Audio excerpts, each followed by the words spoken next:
क्या sensor board अब ऐतिहासिक सच्चाइयों को भी सेंसर करेगा? अगर कोई फिल्म ऐतिहासिक शोषण को दिखाती है तो वह आपत्तिजनक कैसे हो सकता है? सामाजिक समूहों ने यह आरोप लगाया कि फिल्म विशेष समुदाय के विरुद्ध है, बल्कि जाति विहीन समाज की कल्पना को सामने रखती है। जब संविधान हमें अभिव्यक्ति की स्वतंत्रता देता है, यह फिल्म केवल एक सिनेमाई प्रस्तुति नहीं है, परिवर्तन की नींव रखने वाले दो महान व्यक्तियों का जीवन दर्शन है।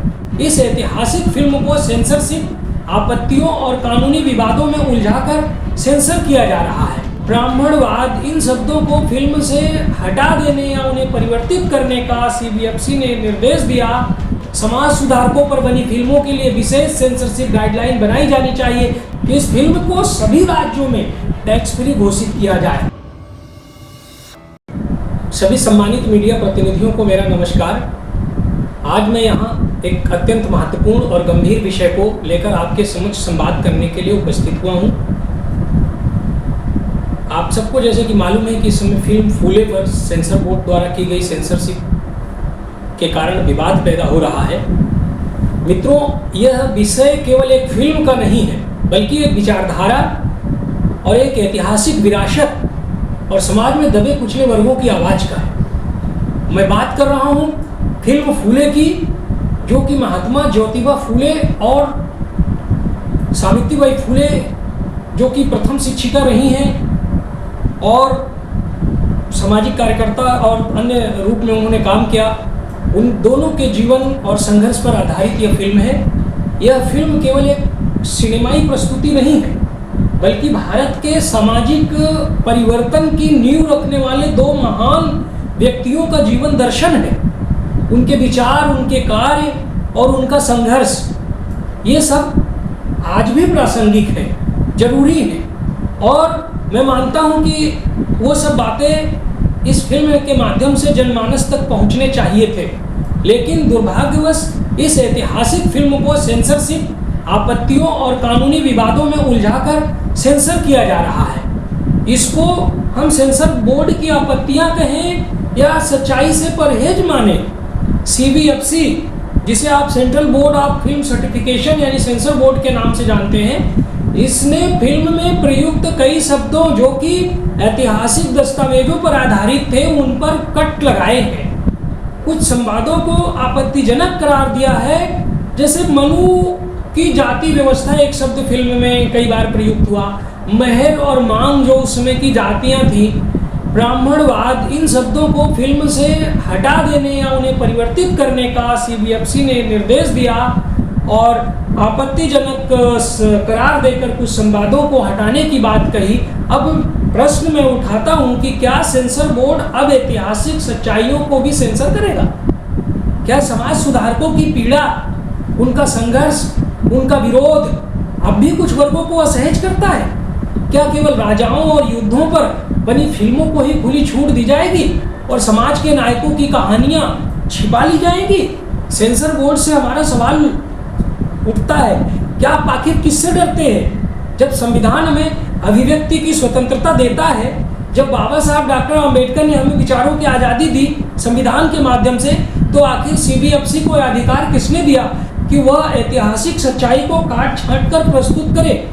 कुछ संगठनों ने और सामाजिक समूहों ने यह आरोप लगाया कि फिल्म विशेष समुदाय के विरुद्ध है, परंतु सच तो यह है कि यह फिल्म किसी के विरुद्ध नहीं है, बल्कि सामाजिक सुधार और मानव समानता के पक्ष में है। यह फिल्म जाति वैमनस्य को नहीं बढ़ाती, बल्कि जाति विहीन समाज की कल्पना को सामने रखती है, जो फूले दंपत्ति का सपना था। हम पूछना चाहते हैं, क्या हमारे देश में अब भी जातिगत सच और कहने और दिखाने पर रोक है? अगर कोई फिल्म ऐतिहासिक शोषण को दिखाती है तो वह आपत्तिजनक कैसे हो सकता है? हम स्पष्ट रूप से मांग करते हैं कि इस फिल्म को सभी राज्यों में टैक्स फ्री घोषित किया जाए। जब कई अन्य फिल्मों को ऐतिहासिक महत्व के नाम पर पूर्व में टैक्स फ्री किया गया है, तो फूले को यह सम्मान क्यों नहीं मिल सकता? यह फिल्म भी एक महान क्रांति की कहानी कहती है, एक क्रांति जिसने बहुजनों को शिक्षा, आत्मसम्मान और उनके हक की राह को दिखलाया। जब तक ऐसी फिल्मों को टैक्स फ्री नहीं किया जाएगा, तब तक हम मानेंगे कि सरकार और व्यवस्था बहुजन नायकों के योगदान को उचित महत्व नहीं दे रही है। आप सबके माध्यम से मीडिया बंधुओं के माध्यम से हम मांग करते हैं कि सीबीएफसी द्वारा लगाए गए सभी अनुचित कट्स और आपत्तियों को तत्काल प्रभाव से वापस लिया जाना चाहिए और फिल्म को बिना किसी बदलाव के पब्लिक डोमेन में आने दिया जाना चाहिए, इसे रिलीज होने देना चाहिए। भारत सरकार और राज्य सरकारें इस फिल्म को ऐतिहासिक और सामाजिक दृष्टि से महत्वपूर्ण मानते हुए टैक्स फ्री घोषित करें। केंद्र सरकार अभिव्यक्ति की स्वतंत्रता और ऐतिहासिक सच्चाई पर जो हमला हो रहा है उसकी सुरक्षा सुनिश्चित करने की दिशा में कठोर कदम उठाए।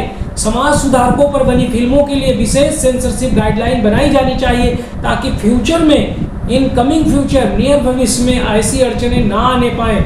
देखिए, हम कह सकते हैं कि ये सिर्फ एक फिल्म नहीं है बल्कि ये एक आंदोलन है।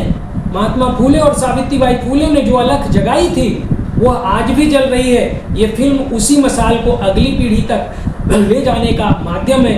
अगर इस देश में, मैं कहता हूँ कि अगर इस देश में भगवान श्री राम, कृष्ण, शिवाजी, गांधी, भगत सिंह, चंद्रशेखर आजाद आदि के जीवन पर बनी फिल्में आदर के साथ देखी जाती हैं तो फूले दंपति को योगदान को भी उतना ही सम्मान क्यों नहीं मिलना चाहिए।